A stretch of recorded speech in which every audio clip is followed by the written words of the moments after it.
those next. You want to do those? Yeah. Are you sure? There's a pendant up here as well, Russian diopside pendant. I know. Tom's gold. I know. It's no trouble. I'm keeping it for him.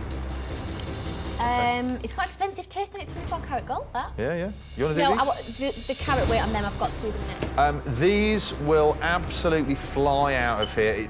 Please dial as soon as you can for them. We are going to be a huge carat weight of what they used to call the stone of the Tsars, the Russian emerald, genuine Russian diopside, one of the rarest stones on earth, for less than 42 quid.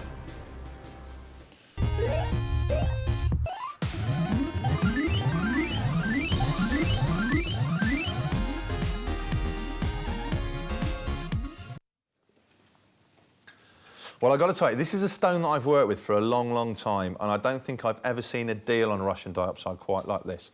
The story behind this gemstone is intriguing. It is from the coldest place in the Northern Hemisphere. It's from the most northern reaches of Siberia, and that's the only mine where this comes from. And there is, weirdly, there is an icy feel to this stone. There's something quite cold and icy to it, making it a great summer stone. Now, because of the location where this mine is, and the mine's what's called an open-face mine.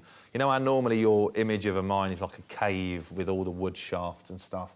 That's not what this mine is. It's more like a quarry than an actual mine. Now, because the temperatures up there in Siberia drop down to somewhere in the region of 1,000,000 degrees to a bazillion gazillion degrees, it's blooming... That's so accurate. I don't know you remembered that. Crazy.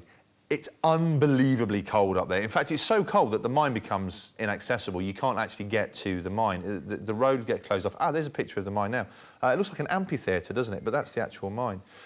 So they can't get to it. They can't mine it. Now, summer up there in Siberia, we moan about our summer. Their summer is about 6 to 8 weeks a year.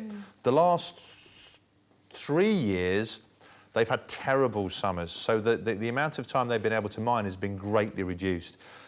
This stone's rare anyway. If they could mine this stone all year round, it would be a very, very rare and valuable stone. But the fact that they can only mine it for a few weeks, a few months of the year, just kind of compounds that so you don't see it. It's known as the Stone of the Tsars.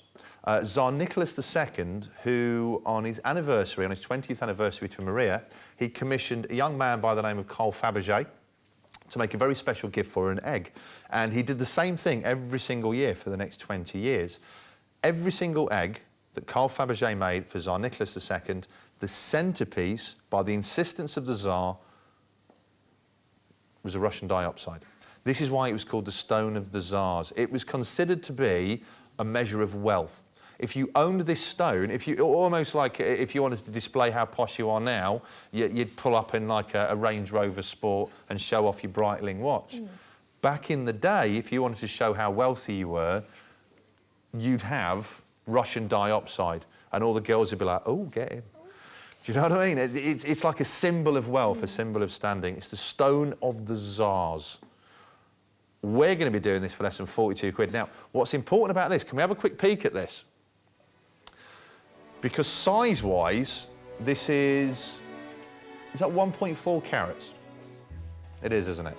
Now, those two centre stones are ½ carat each. Why is that impressive?